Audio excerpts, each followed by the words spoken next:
you are a community club. DCFC is a community-built club.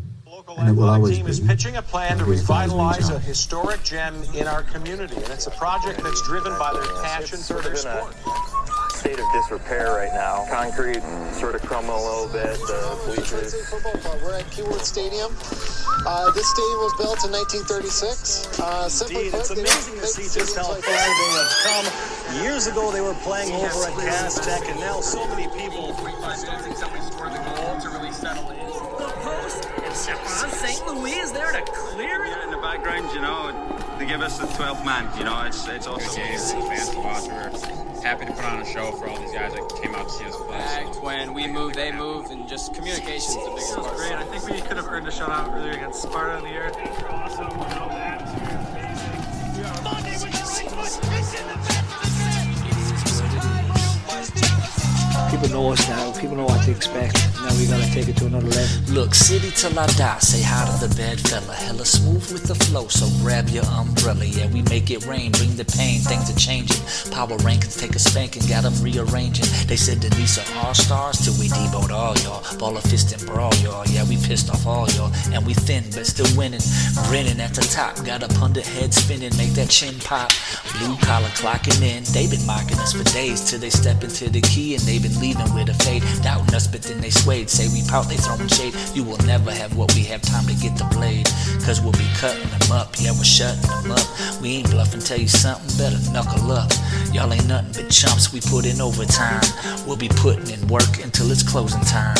City till I die. Talking blood, sweat, and tears. City till I die. We've been building this for years. City till I die. Hey y'all. City till I die. And the first one here is the tunnel. Time of recording this 9 o'clock Eastern, Tuesday, the 24th of September. Rolling in. I'm back in the tunnel. Out last week on assignment duty for the Majors Detroit. Keyword assignment duty was watching Tigers Royals for the sake of content stuff. And being an absolute sicko when it comes to Detroit sports. And as Alan joins me here, and I know Adam, and eventually Jaime, that Detroit sports sicko energy isn't just with the Tigers right now. Though I was at Comerica Park earlier today. That was fucking awesome. Oh, yeah. Even especially after having to move the game earlier because of the rain that's happening right now. Yeah, and even with like the rain earlier and all of that stuff, the magic. It's a special magic. And you want to know what? That magic happened when we weren't kind of expecting it with our dear Detroit City Football Club on Sunday. I was watching it there. Over at Dion and Jackie's in Farmington Hills. You two were at Keyworth Stadium. Alan's mom was in attendance. Hey, Alan, what did your mom think of the smoke near the end of the match? Did she have any issues with it, or was she seeing it as a necessary thing for what took place? Well, I think we thought it was okay. There was some grousing in the gold section. Mainly complaining that we were perhaps obscuring the view of our own goalkeeper, but I would respond to that as I think Carlos can handle it.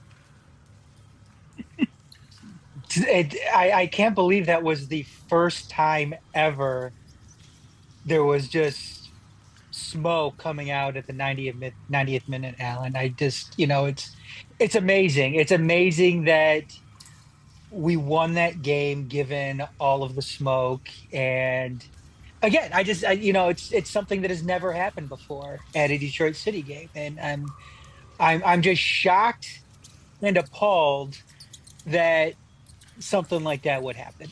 It's, shows you the state of the country. People are just lighting smoke whenever. What happened? Exactly. What happened to this country, Alan? What happened to America? This used to be. What was that old meme? This used to be a proper country. I was waiting for y'all to say that because you guys have been going down that goddamn direction.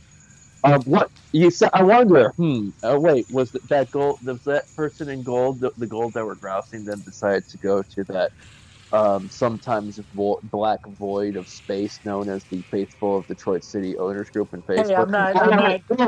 Oh wait, never mind. That was actually somebody we actually know. Yeah, I don't know. I'm not saying anything. I mean, hey,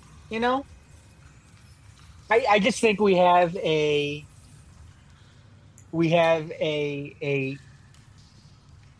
large enough sample size to Bingo. prove that smoke in the 90th minute is not a problem as far as things go, Nope. on the pitch. I mean, this is something that's been going on since 2012. I'm sorry. I mean, it's just not an issue. And you know what? When it becomes an issue, what usually happens, and we've seen this before, what usually happens, the referee stops the match. Bingo. I mean, it's again. I mean, I've seen a lot worse. Exactly. Let's put it that way. Exactly. That smoke was impressive, but not overwhelming. No. And a lot of it too is the way that the wind was blowing and everything like that, and and it just again it wasn't an issue. The only reason why some people thought it was an issue is because they couldn't see. I mean, and anybody who is, again, I don't understand why this needs to be repeated over and over again, whether it's flags or smoke or banners or whatever. People who are on the smoking side that complain about obstructed views. Okay, I get it. Yeah, it sucks. Some people just want to go there and just, watch intently a soccer match that's happening. And that's fine. I get it. I do that from, when I go, I'm usually taking pictures and doing other stuff, but during my, whenever I'm there, although that's one of my biggest problems when I take pictures is I usually watch the match more so than I take pictures. I'm sitting there trying to take a picture, then all of a sudden I just start watching the match and I forget what I'm doing. But yeah, he's not even with me at match day when he's trying to take those photos because I'll talk his fucking ear off. But if you just want to go and sit down and just watch the match, you just want to have all eyes on the match. You don't want to be bothered by anything else, but you still want to be at Keyworth. Then just go sit on the other side. I mean, that's what that other side is for, essentially. I mean, there's big signs when you walk into that smoking section that says, your view is going to be obstructed. It can be obstructed. So, yeah, and I think the point being is that I understand those that have wanting to use the opinions, but I also feel like too having that opinion in that circle with no impact on the match, especially the match that was and us winning against not only the top side of the Eastern Conference, the top side in USL Championship period, which we're going to talk about the match itself in a minute, after we beat the team with the best record in the Western Conference back to back. It's not a fucking point for that. We shouldn't be spending a day and a half or whatever the fuck it was for everybody to talk about after such a monumental moment on the field. And I just think, imagine how much, and I see all that, and I'm like, imagine how much time is wasted will then actually happen if this does cost a match or a point or 3. Perhaps to quote the wording that I saw in that, perhaps before that opinion, before that's dropped in that circle, perhaps better discernment is needed to be used. And and you know what? There's some other reasoning too that people don't like the smoke, and that other particular reason, I'm not going to go into detail about it just because I don't want to fuel any fire behind it, because I think I don't think that there's any validity to it. I don't think that there's any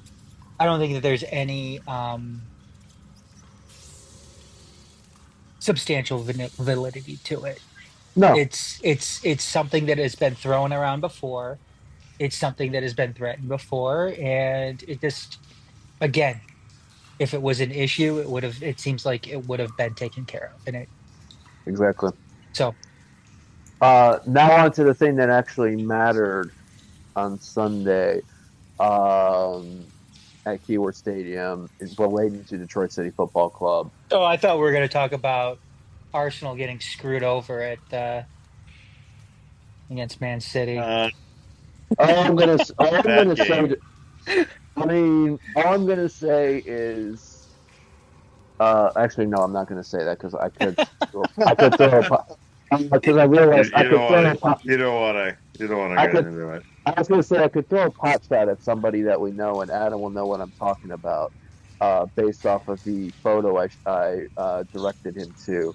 But then I realized it's like I don't want to be continuing to throw shots at people that are not Channel 451 majors. I throw shots at Allen. That was bullshit. 8 minutes of stoppage time. Alan, you want to know what was great? So I get done seeing my mom and the group home. You know, a handful of people with mental issues and so forth. Not the greatest visit for one reason or another, right? Adam and I have tradition. We fucked up on tradition last week, and because of that, the Lions lost. Partially, they wore silver pants at home. Also, second thing. So we're like, we have to resume tradition. So Adam called me back, and the first words. So I'm in the car, winding down from this visit. Adam's I understand that. You know what? It could be worse. If we're gonna discuss this, I better switch my hat then. No, don't.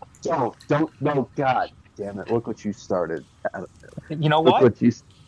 No. Okay, bucket hat. Okay.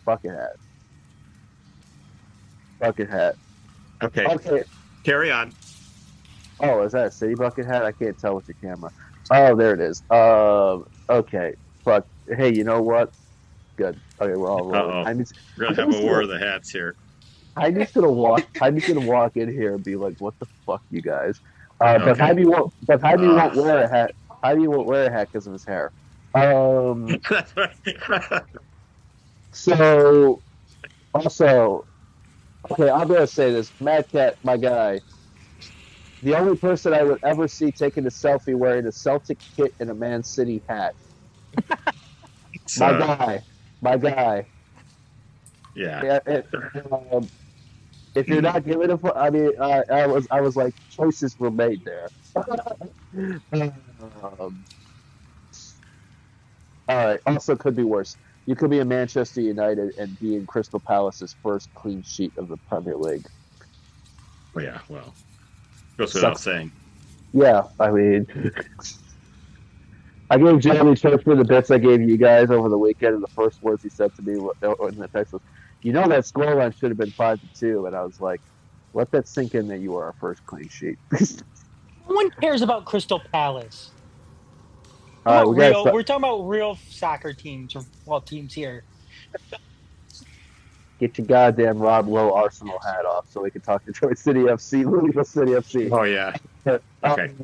Switching Sunday, yep, Sunday, 3 p.m., this past one, in the middle of maybe one of the greatest Detroit sports Sundays since at least January when the Lions win both. It was a convergence of success. Perfect storm of success.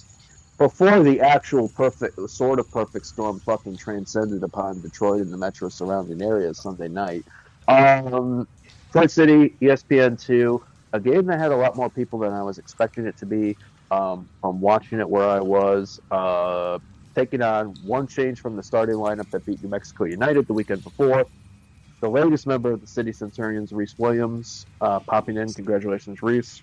Congrats.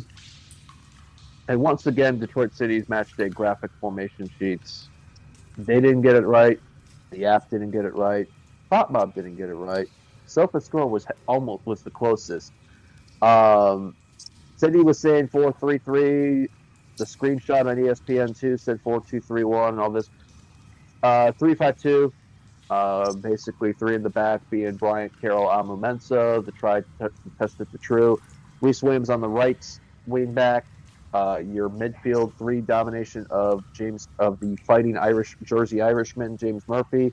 Elijah dealing with a sports hernia and all. Maxi Rodriguez, a rediscovered Maxi Rodriguez, maybe a motivated Maxi Rodriguez. We'll get into that in a second. Alex Villanueva on the left, and then the dominating up front duo, which it's so hard to get those two confused on TV at Keyworth. Connor Rutz and Ben Morris. And City kind of taking Louisville head on. Set piece goal, first half. James Murphy to Maxi Rodriguez. After going 13 without a goal and assist, goals consecutive for Maxi. Stevie leaves Carlos out to dry near the end of the first half. Carlos has to rush out. Unfortunately, Wilson Harrison is. Did he get highlights, or is that just the sun in Louisville? I don't know. Kick out, draws a pen. Shirt tucker, Sean Tosh buries it.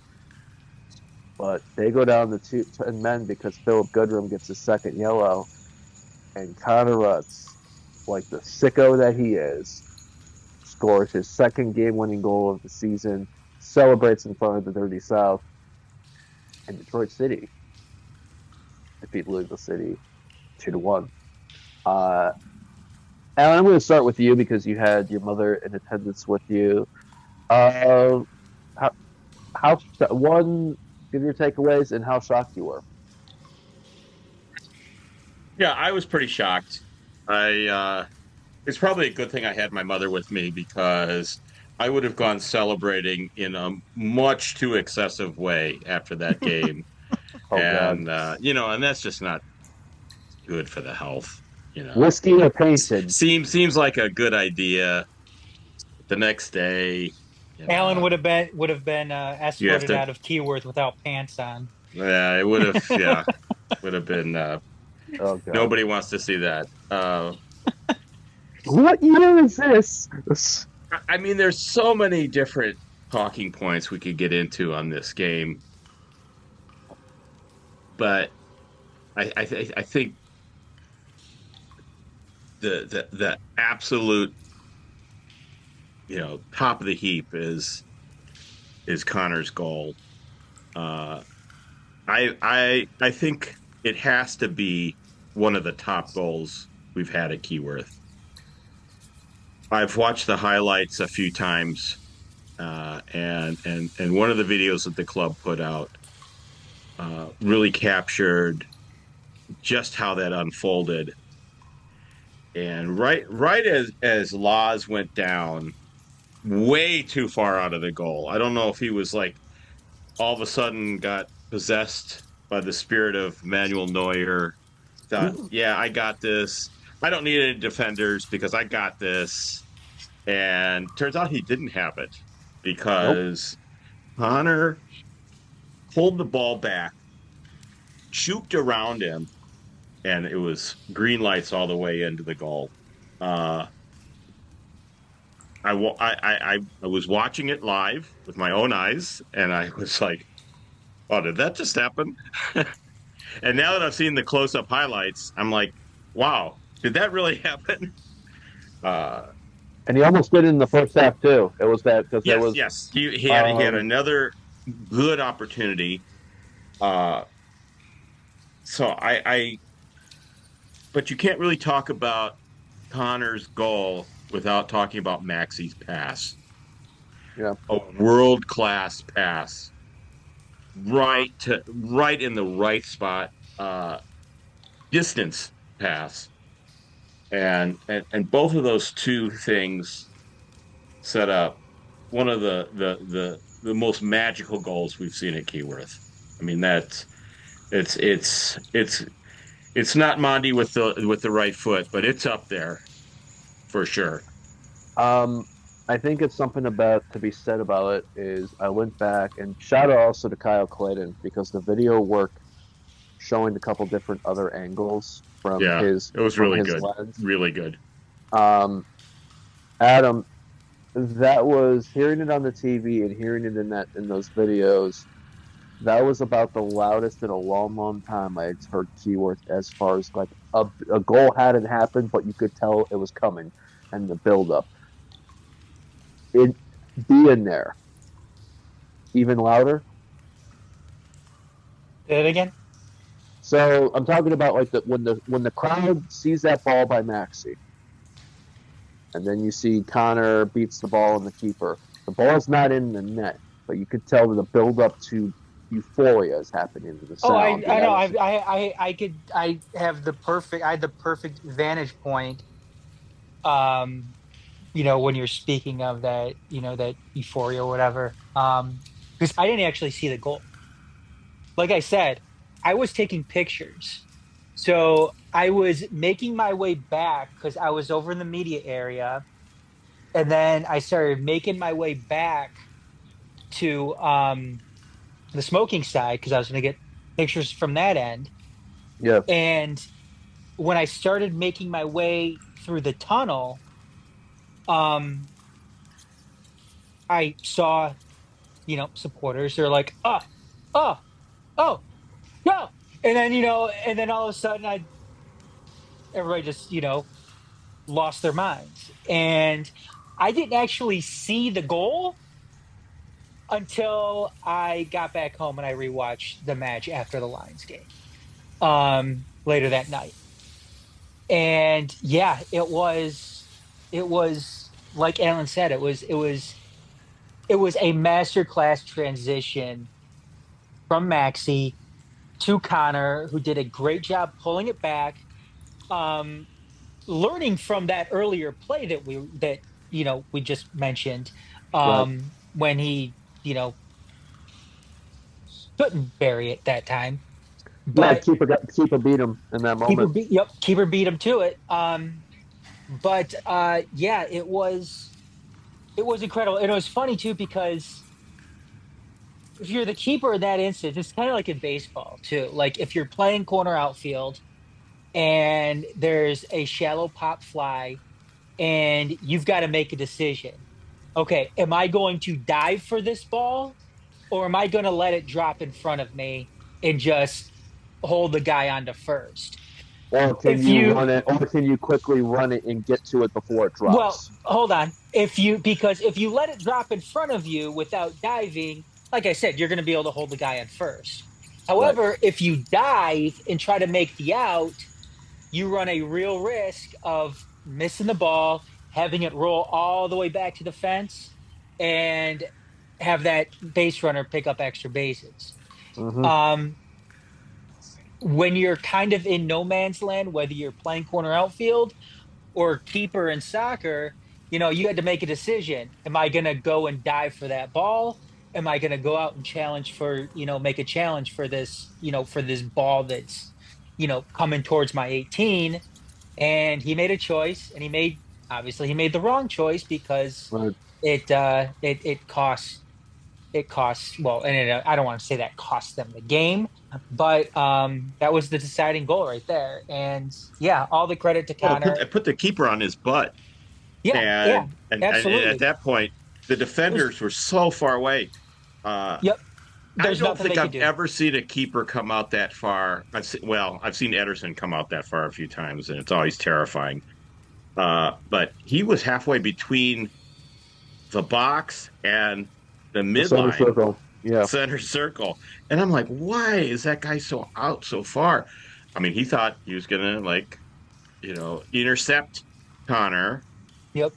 But the only thing he could do is tackle him because he was so far out of the box. He couldn't grab the ball or anything. So I think he just screwed up and, maybe lost track of where he was at or something. But I think there's full credit to Connor for keeping his wits about him. Yeah. And knowing that he had to get the ball away from the keeper and just pulled it back just a little bit and then just bring the ball into the net, and that I just remember there was just like the defenders were trying so hard to get back. If the guy had stayed in the box, it would have given time for the defenders to catch up. Right. So yeah, because Kyle Adams, I mean, yeah, if he would have stayed back in the box, Kyle Adams wasn't that far away, relatively speaking. I mean, right. Yeah, I see what you're saying, Alan, but definitely, if you, like I said, you're taking a gamble. I don't know if it's a gamble, if he didn't know where he was at, or whatever. But yeah, when you come out that far, you're essentially taking yourself out of the play, and you're taking your defender out of the play, because at that point you're giving Connor a wide open net, and there's no chance whatsoever of Kyle Adams making a play there, or obviously the keeper making that play.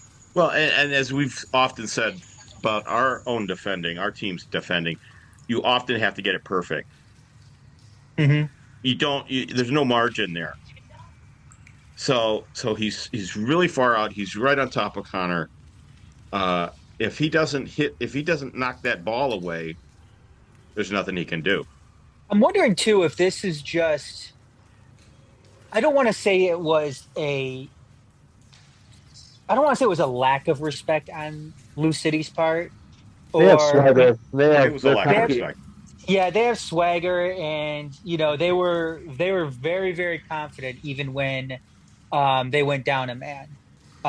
Listening to them over in the over by the media tent, they were still extremely confident. They thought that they were still going to win that game. And they were playing to win that game still, even when they went down a man. They were still pressing. They were taking chances, and ultimately that's what cost them. Obviously, going down a man, but taking those chances, being risky in the offense, in their in City's end. And like you said, credit to Maxey, credit to Connor, obviously. But one big thing too that that we've been missing up until these last two games were big plays from our midfield. Right. Last week's game against New Mexico, again, good transition, good sequence coming out of that midfield that ended up resulting in that Maxey penalty.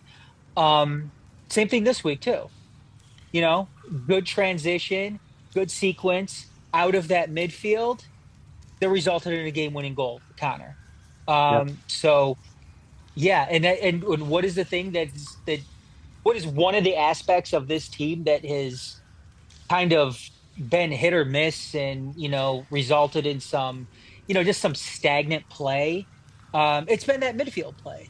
In these last 2 weeks, it's been a lot better, and lo and behold, you have two City wins. Not just two City wins, but wins over the best wins two of the teams. season. Yeah. Yes, wins over the best two teams in each respective conference. Yeah, I mean, we beat the hell out of Miami, 4-0. Yep. It's okay. That was a big win, but this was against two teams. They're going to both take their conferences. There's no doubt about it. It's nailed on that both those teams are going to be number one at the end of the season in their respective conferences, and to do it back to back is a real statement. And it's a real statement. Sorry, Alan, just real quick. It's a real statement at Keyworth too, a place that City has had some problems winning at, these past several weeks.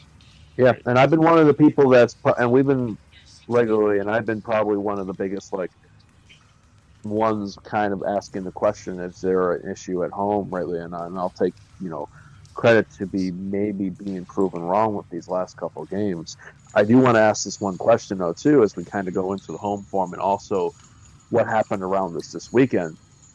We've often talked about Connor Rush in the form of concern this last year. I've often been one bringing it up and leading the charge on this and being on that. But Adam, you mentioned this when we were doing the YouTube Live Sunday night. on the majors, YouTube, and that you're seeing Connor prove his worth to the not just a new manager and coaching staff crew. Connor's won a Black Arrow in 2021. I'm asking the question now from what we've seen, especially in this last month. Is this the best Connor Russ we've seen yet? I think it's a Connor. I don't want to say it's the best Connor we've seen. I think it's a Connor that's making the most out of his opportunities. And yeah, I mean, just to reiterate what I said on, I think it was a DCSC live, was that yeah, fans, supporters have to get over it with Connor, because this is a second gaffer. This is a second coaching staff that has seen something in Connor to give him that opportunity. This isn't Trevor, what supporters tried to say before. Oh, well, Trevor just likes Connor, so he's going to keep on playing him. Mm-hmm. Right. That's not the case this time. Trevor's not running this team from the touchline. Trevor's running this team from the front office. Trevor does no say whatsoever as far as, formations and, starting 11s or anything like that go, or who's coming in as a sub. Trevor doesn't do that anymore. They leave it all up to Danny and the team. Yeah, this is all Danny and his coaching staff, and Danny is making those decisions. And like I said, this is a second coaching staff that sees Connor having a place on this team and in this league. And again, as we've seen this season so far, Connor Russ doesn't have a golden ticket to the starting lineup. No, he doesn't get a golden not. ticket for longevity at the club. Good point, Alan. He doesn't have it for coming from the amateur ranks. He doesn't have it for being a local guy. He started the season as a reserve player. Mm-hmm. And even not selected. And he worked his way into the lineup. Yep, yeah. You're right. Yeah. He was a common scratch. Not even making the bench. Right. So it's a product of what he was able to do on the practice pitch and in games. And I think we're seeing perhaps the shapes that are going to help him. I mean, when he was put up front like that, that's not usually where he would be in a typical lineup in the last couple of years. Mm-hmm. He was typically playing further back, and so I think they're trying. They meaning whoever, Danny or the staff or both or whoever, maybe are unlocking him a little bit. Yeah. And I think we don't have. It's a limited amount of evidence. It's a few games, so I mean, we'll have a better idea this home stretch, this last segment of the season, moving into the playoff period. Whether or not just how pivotal he'll be in that. That run. What else it could be too, Alan, is just having better players around him. Because this team is effectively better than last year's team. Close. It's not even close. Yeah. For sure. You look at some of the players this year who have come in, and Ben Moore. Obviously Ben Morris was on last year's team, but Ben Morris this year, and we could say this because Jaime's not on right now. Even if he was on, we'd say it. Yeah, exactly. Ben Morris is a better player this year than what he was last Absolutely. year. He has his confidence. 100%. Yeah, he has much more confidence going into this season and playing this year than he did last year. Even some of the other guys. Jope looks better this year. James Murphy looks better this year. We're much more solid, on the wing. Yeah, it seems like we're more stable on even with Maddie not there. I mean, things have kind of, got themselves into form on that back line with with especially on the wings too, with Alex and Michael, and then you have our center backs in Steven and Devin. But you surround Connor with a more stable team that has more talent in that starting 11, and I think it's going to make him a better player. So, and that's not something that's not a secret or anything like that. I mean, it's not something that is that is just some anomaly. I mean, you see that happen in sports all the time. You get better players make other players better players. So, And I I also think think too that's the chemistry of the squad, because chemistry last of the year squad seems a lot better as well. Yeah. I think last year, as much as it might have not been as strong of a squad as far as the recruiting, I think that squad I don't think liked to play for each other. I don't think they did either. I think there was a genuine. I honestly feel like there was. I'm now looking back and kind of seeing some things more of kind of what we gained. I feel like there's a genuine culture clash battle between either the OGs that have been here through the NISA All-Stars of the 2022 acquisitions that joined with this team versus the new people. And then when you counteract that with maybe some more people clashing with Trevor's methods, I think you have this powder keg that was this 2023 season. A season that, yes, we made the playoffs, but I also will contend that we had no business making the playoffs. It was other teams that crapped around us that got us in. We beat Pittsburgh, but we were found out in Louisville. Thank you, Russell Cicerone. Yeah. For the prayer candles, I don't know if the prayer candles have been merch yet, but the prayer candles I think do exist. But the point being is this team I think vibes with each other.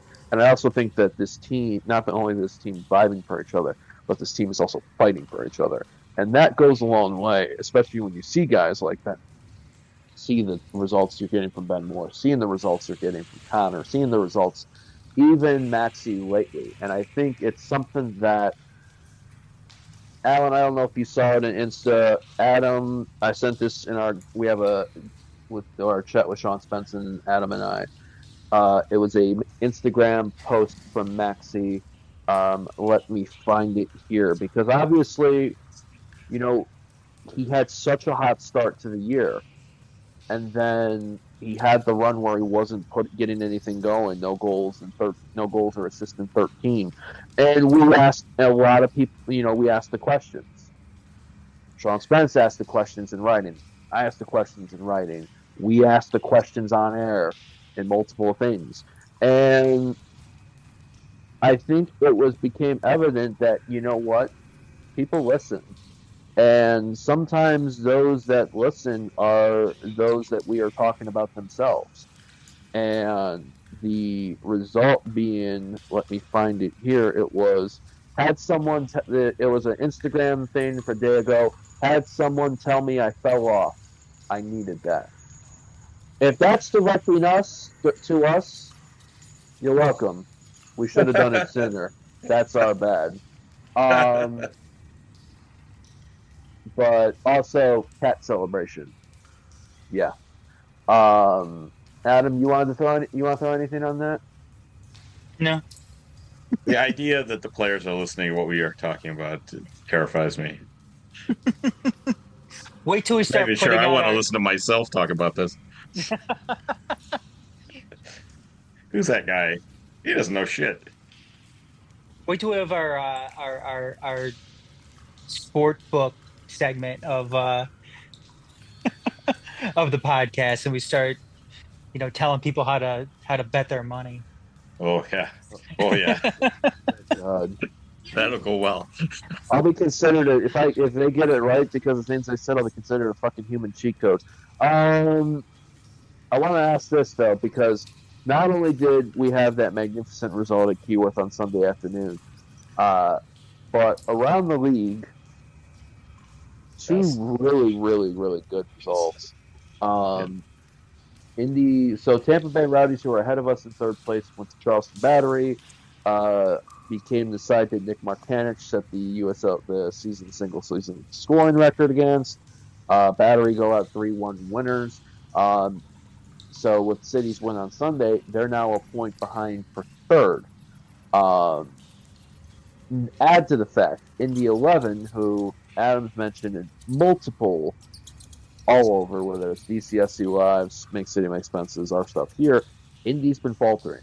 And Indy went to Cary, North Carolina on Saturday, took on North Carolina FC. North Carolina FC won 2-0, but let me be honest with you, with the second half that I saw of that game Saturday, it should have been a lot more than 2-0. North Carolina beat Indy at their own medicine, how Indy beat us in the Open Cup. That meant that Indy's no longer fifth. They are now sixth. Birmingham Legion beat Miami on Sunday. They're now in fifth place, but Detroit City now has a little bit of a gap. 4 points ahead of Birmingham Legion, 5 points ahead of Indy, 5 points ahead of Rhode Island, who it was looked like it might have been 7 because Rhode Island were behind the Tulsa, scratched and clawed, won it late. And now you have a battle for 8th place between Loudoun, Hartford Athletic all of a sudden, trying to fight in for a playoff spot, and you have Pittsburgh Riverhounds getting hot.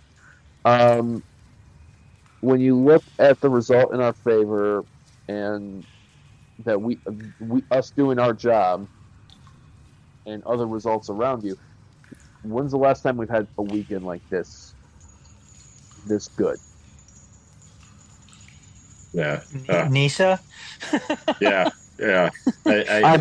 I'm thinking of that Chicago house weekend early on when we went on the Sunday and everybody and their mother lost. Yeah. I've been absolutely stunned how well results have gone in our favor around the league. Right. Around the division. Around the conference. Not just this week, but in other weeks too. And it's nothing we have anything to do with it. They're playing their own games, and whatever happens. But it's cut our way multiple times, and keep it up. Keep up the good work. What about you, Adam? Yeah, Indy 11 is doing their best Minnesota Twins impression. What about Miami Redskins right now? Holy shit! So yeah, it's happening at a good time, especially too since we have Indy coming in here in a couple of weeks. Yeah, that'll be an important game. Yeah, it's gonna be obviously the biggest game of the season at that point. Because is that our biggest game remaining? No, we go to Charleston. We go to Charleston.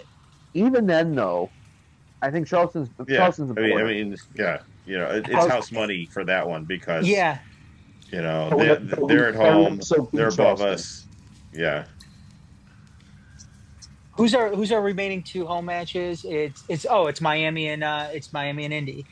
2 games that we should win and we need to win. Yes. Quite honestly, if we want to have a home playoff match, because look, we got away with one. We got lucky in a sense. Avoiding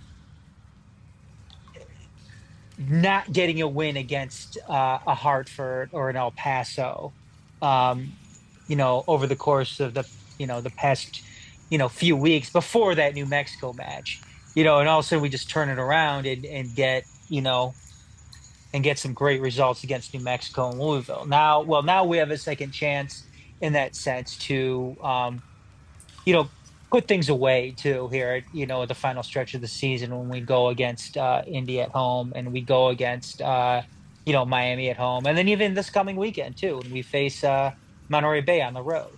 Again, we're going out west, but that's a game that we should win, especially given our run of form these past 2 weeks. Fun factoid. We've beaten everybody in the Eastern Conference this year, and will have beaten everybody in the Eastern Conference this year except 2 teams. Pittsburgh Riverhounds and Hartford Athletic are those 2 teams. Damn. We've beaten Indy, Charleston, Tampa in Tampa. We almost did the double for them, which we had no business of on July 6th because of how flat we were with 11 men on there. Birmingham Legion away after that game. Heartbreaker at home. Yeah. Rhode Island, which Ty Talk said that loss to Detroit City at home was their worst performance of the year. No, they've been flying ever since. Yeah. And Loudoun at home earlier in the year, who've gone there. But yeah, so when the fact that it's like, yeah, Hartford and Pittsburgh are the two teams we won't be beating in the East in the regular season. Yeah. Adam said it best when he came for the title, distinctively Detroit City FC. I think, yeah, and I think that's going to be the interesting. I feel Indy 11 to me, and tell me if I'm overstating this. Detroit City will make Detroit City FC Indy 11 on October 12th. Will decide if Detroit City has a home playoff game in the first round. Will it decide? I think it's going to be the match that will be the thing. That will be, yes, we're in, or maybe we're in. Well, I think we're into the playoffs regardless. Well, no, I'm not talking about playoffs. I'm talking you're talking about a home playoff match. I'm talking about the home playoff match. Well, let's see who they have left. Well, okay, go ahead, Alan. So they play Miami at home, Louisville at home, away to Loudoun. Of course, they're at our place. Loudoun's the game that will be the game in hand that they have. Okay, yeah, that's on a Tuesday. And that's the week of. We're off during the middle of the week. They have to play and then come. Oh yeah, and then their last two games are Birmingham at home and away to Tampa Bay. You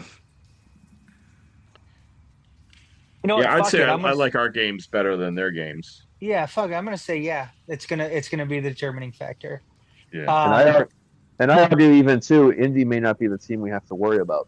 No, because I'm looking at Birmingham as well. Yeah. And Birmingham has to go on the road to Pittsburgh this week, this Saturday. Pittsburgh smacked the shit out of them in Birmingham earlier this year. And then they welcome North Carolina, who's not out of it. Following week. No, and then at Las Vegas. We already said it's not your daddy's lights. No, right. And then they have another big match too, though. They have Indy 11 and Birmingham on October 19th, and then Birmingham finishes off the regular season having to go out west to play the Roots. Ow. It's tough. That's tough. I want nothing to do with having to go out west to play the Roots last game of the season. Nope. That sucks. Yeah, that's.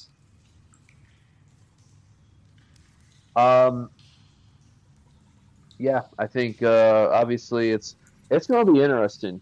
I think I'm glad that we're closer to near the top part of the table in the Eastern Conference as opposed to being in that cauldron that seems to be the bottom part this year. But yeah, nothing. Still got to go out and do the job on there. Alan, I'm going to ask you this question because Adam and I have been talking about this in our chats. We're 1 point away from Tampa for third. I've been dealing with this dilemma. Getting that third, and you're in there and everything, or staying, which I think will be in that 4 or 5 spot at the least. I don't think I don't see a drop. I think we'll be in 4 or 5. We might be the 5, but on there.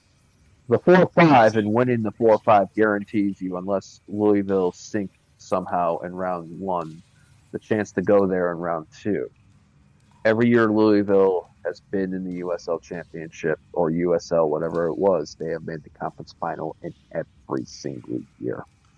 So I'm going to ask you this question as a supporter and as like us, a sicko. Do you want to jump Tampa for third, or do you potentially want to be insufferable for a long time and have the chance to, if we get done in round 1, knock Louisville out before they make the conference finals?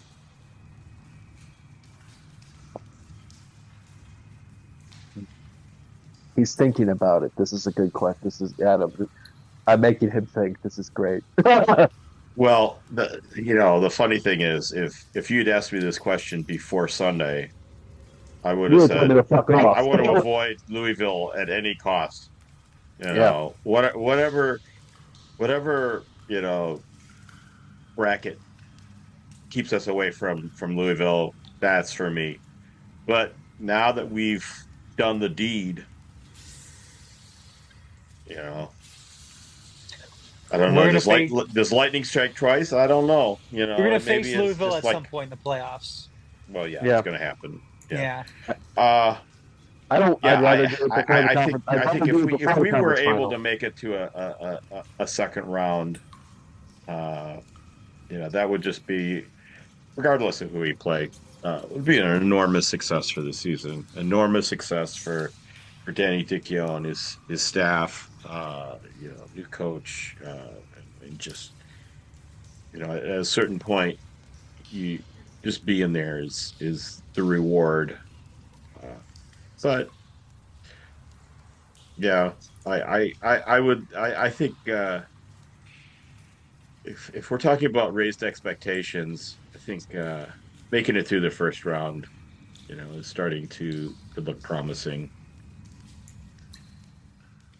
Yeah, I think it's a lot of fun. I think it's crazy what a couple fucking weeks does to you, right? Yeah, I know. It's like a month ago, we weren't sure we were going to make the playoffs at all. A month ago, we went out of the playoffs, and then we get 7 points out of 9 points at Las Vegas, at Birmingham, at Tampa, beating Birmingham and Tampa, and then hosting Tulsa, hosting Hartford, at El Paso. You only get 2 fucking points out of 9. And then you host the Western leaders and the Eastern leaders at home. Haven't won in 3 months at home. And what do? You win fucking both those.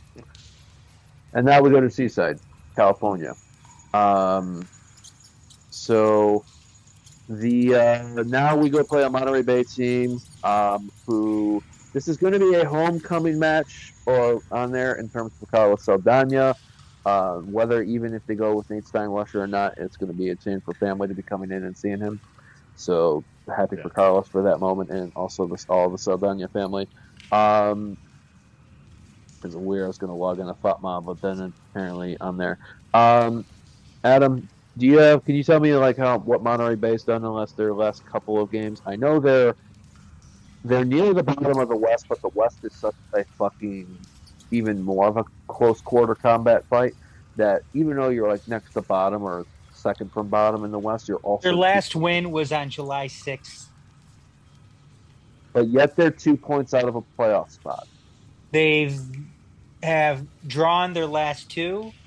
That included on the road against Las Vegas and at home against Orange County. Prior to that, they lost to San Antonio and Miami on the road. San Antonio's. Oh, they lost at Miami. Yeah. They lost at Miami. Yeah, it hasn't looked good. Obviously, that coaching change. They're minus 12 goal differential. Yeah, obviously that coaching change. Yeah, it hasn't done much of anything as far as helping them tactically on the pitch. But yeah, they haven't won since July 6th when they clean sheeted Pittsburgh on the road, albeit.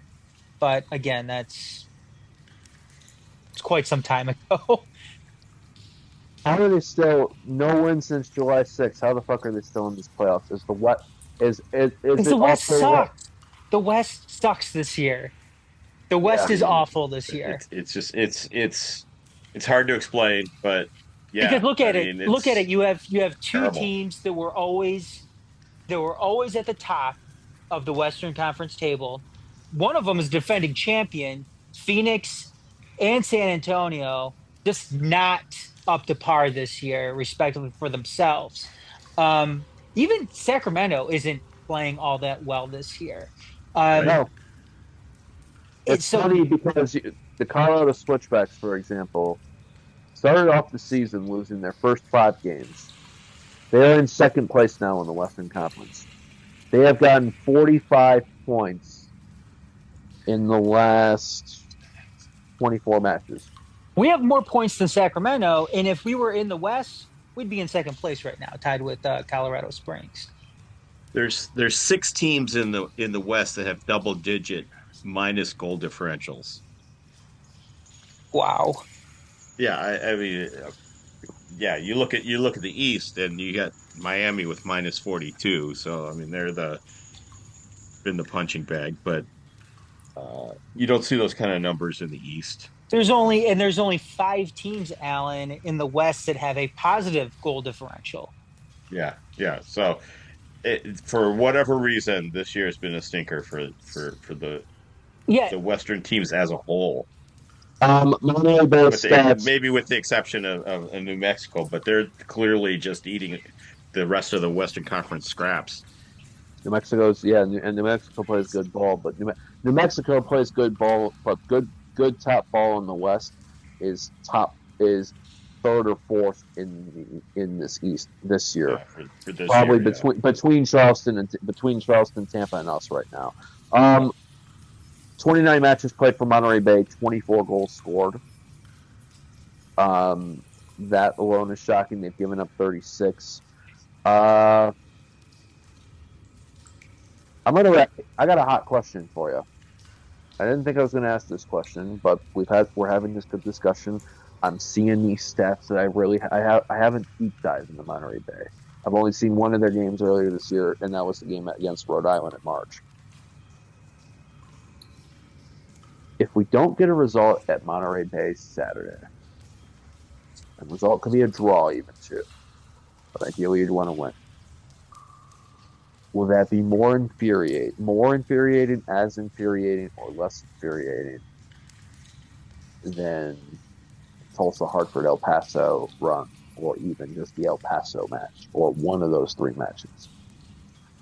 I think it'll be typical. I mean, because something that City always does is play down to their competition, it seems like. Yeah. Again, I wouldn't be surprised at all if they drew them, shared the points coming out of it. If they lost. I mean, if they lost, yeah, you're gonna be pissed. You don't want to lose to a bottom feeding team like Monterey Bay. What pisses me off about Monterey Bay the most, though, is the way that they put periods in between FC. They're the only team in USL Championship that does that dumb shit. Oh man, how dare they? God, it's like it throws my OCD like. Because you sit here and you look at all the teams with FC in their name, or SC for that matter, like Oakland Roots, or Orange County. No periods, and then you have those clowns in Monterey Bay. Oh, let's put the periods in there. Also, the only team that John Morrissey legitimately stand enough that he changed his fucking Twitter handle for in 2022. Nerd. But thanks. I do appreciate the kind words he's put from the club lately, producer. So thanks, John, for that. Yeah, he's a closet City fan. He's got that sneaky sicko. He's, you know what he is. I think he doesn't want. I don't think John will ever want to admit this, but I think he wants people to shit on him, like with takes. He just won't say it. That's a particular fetish, I think. Let's not discuss that. Edit this. I'm not. Yeah, I mean phrasing and all that stuff. Are we predicting? Are we saying anything? Do we see rotation? Or is Danny's going into this final month like, fuck it, I got my guys, let's run? No, I think he's gonna start like counting minutes. I think you try. This may be, until we play Miami and San Antonio. This may be one of the few chances to rotate. And And even San Antonio might be gunning for a I playoff would spot at that expect point, Nate to so- start in Monterey Ooh. Bay. Maybe a few other changes. Though it may mean some minutes for the guys who were trying to get back. Levi's comes to mind. Elvis, who did come on at the end versus Louisville, very, like the last 5-10 minutes. Do you start? I would start Kissiedo in this one. Yeah, I would not be surprised. Though you could make a strong argument the other way too. Is that he wants to build up momentum, so that would suggest keeping the guys, but that's a lot of wear and tear. Remember the rotation though too that we saw when they played Miami. There's a lot of rotation from what I can remember in that starting 11. That was a game that I don't think Maxey started. I think Maxey came out in the second half. Maxey got a brace. And we looked terrible in the first half of that game too. Yeah. Until Ben set up Reese for that banner, and then we were good. And then it kind of opened it up. But I'm not. I'm not sure that we want to see rotation, but I wouldn't be surprised if we did see rotation. I guess the only difference with me between you, Alan, is I think that Carlos still gets to start this weekend. Oh, yeah. Well, it could be. I think he's doing really good. I thought the Bot Mob rankings kind of cheated him a little bit because of the penalty. Yeah, because he made some really good saves, and so I thought he was kind of done wrong by in the scores, but I see Carlos starting until Miami. Maybe. And then I think Nate starts against Miami. Yeah, just to give him a little warm up. I'm torn. I feel like I can maybe see 2 to 3 changes, if anything. Bryant for Sheldon. Maybe Villanueva Levi's. One of Connor and Reese in and out, I feel like. But I feel like you know what? This might be a great Connor match. Monterey Bay, tire him down, open space up for Ben. I think this is a great Laurent Kissiedo match. I think I don't see you doing what you did in Miami on this one, but I think there's a chance to get 2. I'm gonna go 2-0. You going 2? Yeah, 2-0. So you're going clean? 2-0, Monterey Bay. I'm just kidding. No, 2-0. 2-0 City.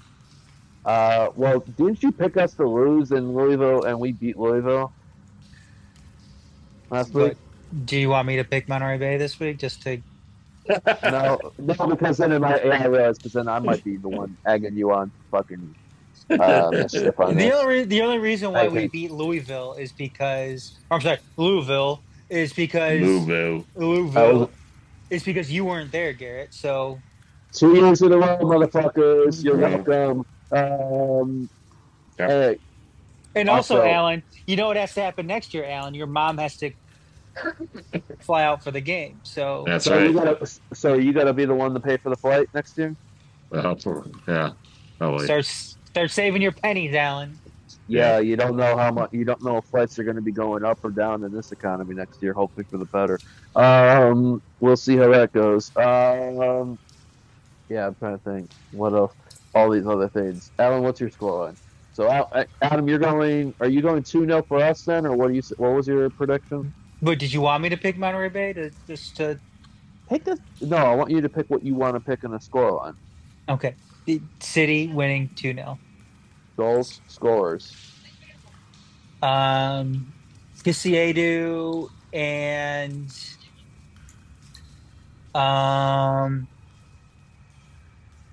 go with Maxey again. Make it 3 in a row. Yep. All right. Alan, what about you? Go save 2-0 City. Goal scorers Ben and Maxey. Homecoming match for James Murphy as well, taking on Monterey Bay. He gets one. And I'm going to say Ben Morris gets one. 2-0 City. Carlos gets the clean sheet in front of the family. Hope he gets to spend that quality time on there. Welcome back home, James. Really well. California match for Mikey Bryant. It's going to be, I think it's going to be cold over there because Seaside, everybody was wearing long sleeves in July 2 years ago when we were fucking there. And I'm like, this ain't San Francisco. But then I looked at the current. I'm like, oh, it might be as bad. It's not worse than San Francisco weather-wise. I want to take a look real quick. I want to see what just if anything, these guys know how to play in the cold weather. They're very adept to play in the cold weather. Oh yeah, I mean, it's spending a winter, and yeah, you got used to it after all when you hang out in these. I mean, this amazing weather we've been, even other than the rain, this has been which has been needed. This is some joyous weather we're having, right? Like this temperature feeling is great. I'm feeling the breeze in my open down there.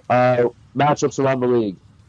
So we got tomorrow Orange County Phoenix Rising, but going to Saturday Locomotive hosting North Carolina, Indy 11 Miami, Pittsburgh Riverhounds Birmingham Legion. I think that is going to probably be the one around with the biggest implications around us, apart from our own doing. And then there's probably one just underneath that. Louisville City Memphis 901. SofaScore has this listed twice. So dumb. Tampa Bay of Hartford Athletic. Rowdies, been inconsistent. Hartford, scratching and clawing. They might get that 8th spot. That might be a dark horse for me. I'll rank that as like the second one to look out for behind Riverhounds Legion. Switchbacks Loudoun United. San Antonio, Rhode Island, and then obviously our game in Monterey. Rising Lights. Phoenix Rising is an interesting, I'm trying to think of the word, anomaly this year.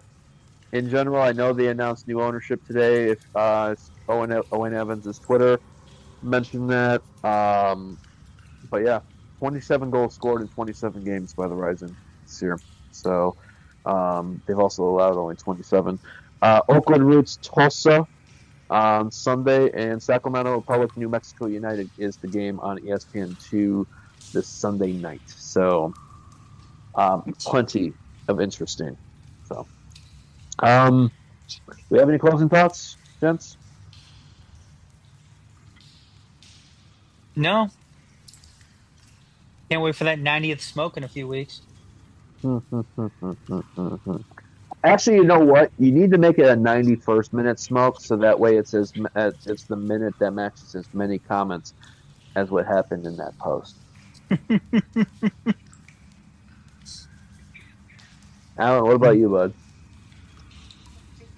Nah, just riding the wave here of sports results in good old Detroit. It's been kind of fun, so I hope it continues. I, like usual, I'm amazed to see the Tigers even in the playoff chat, given the season they've had. But I don't really follow baseball, so I'm going to just enjoy it.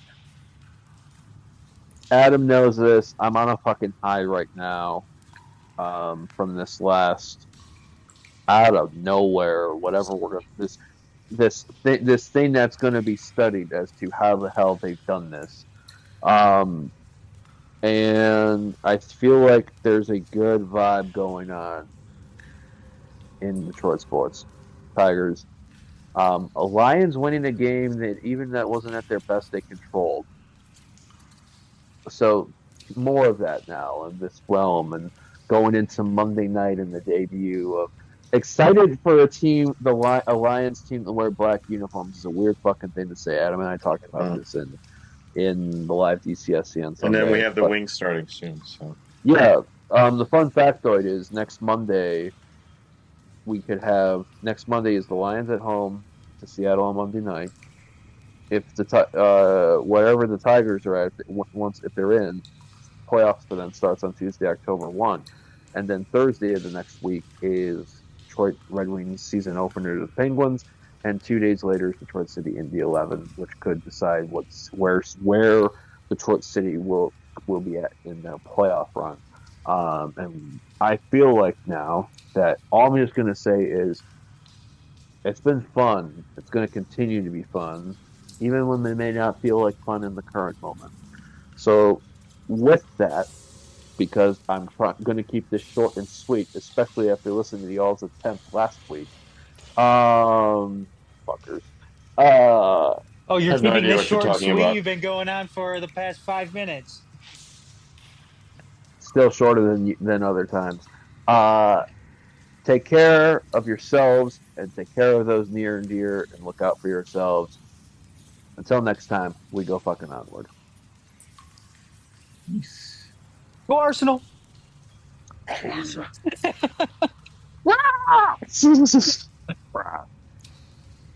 yeah, Jaime doesn't have this thing for it to be like recording stop, I don't think. So it's going to stop right when I flash button. that Arsenal hat.